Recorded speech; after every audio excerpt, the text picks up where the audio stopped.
Mon frère, j'aimerais que tu reçoives la bonne nouvelle. Et l'évangile de Jésus-Christ, c'est la bonne nouvelle.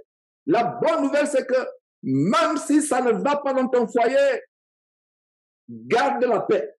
Même si ça ne va pas dans ton lieu de travail, garde la paix. C'est justement au travers de la fournaise ardente que nous expérimentons la paix. Ce n'est pas en l'absence des tribulations qu'il y a la paix. La paix de Dieu se manifeste quand il y a des tribulations. Quand il y a des tribulations. Je me rappelle, je vous ai toujours raconté cette histoire. Il y a plusieurs années, il y a 40 ans, il y a environ 50 ans ou 40 ans, 45 ans, j'étais à l'école primaire.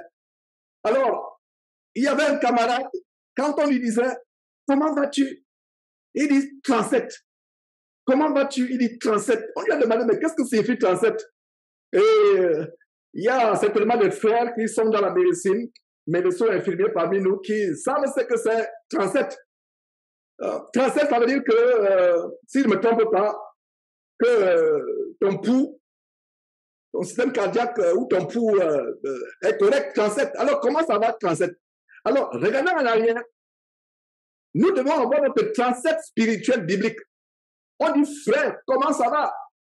37. Mais on ne va pas dire 37, on va citer un verset biblique. On va dire 37.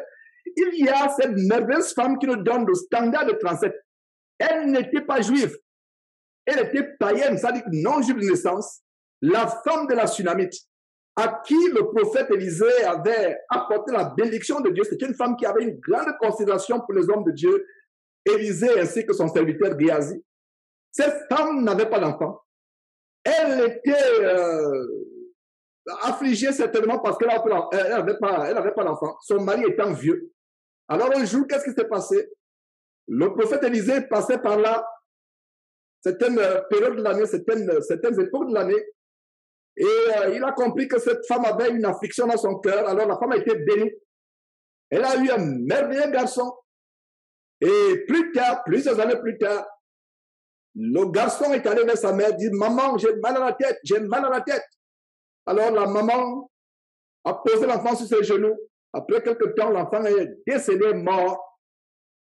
Et en passant, ils avaient construit une chambre haute pour l'homme de Dieu. Et dans la loi de l'Ancien Testament, une femme ne pouvait pas entrer dans la chambre haute d'un homme.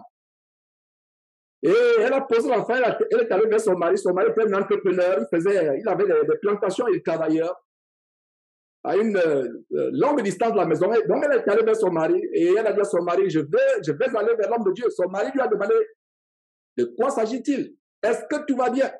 Elle a dit à son mari comment? Non, l'enfant vient de mourir. Est-ce qu'elle s'est roulée par terre pour alerter tout le quartier?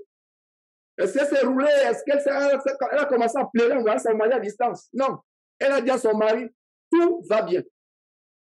La paix ne vient pas du fait que nous sommes en bonne santé.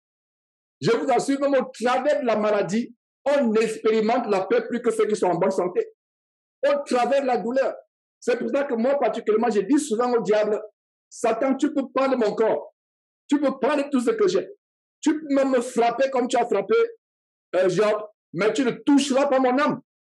C'est par la paix que nous avons, c'est par l'âme que nous avons la paix.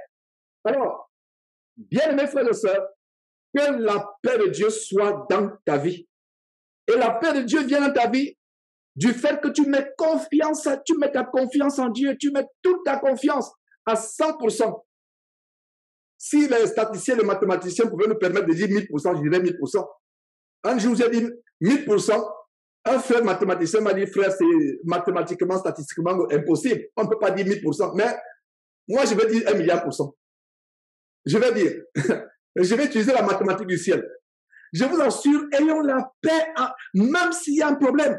Et je sais comment nous avons des problèmes. Si un chrétien parmi lui qui n'est pas persécuté, je vais dire de sa foi. Parce que Dieu a dit que ceux qui veulent vivre pieusement en Christ seront tranquilles. Tu vas marcher. Au boulot, ce sera bien. Le patron va te regarder toujours les bonnes notations, avancement de salaire après 5 ans. À la maison, ce sera bien avec les enfants. Le diable trouvera un moyen pour t'affliger, pour te stimuler.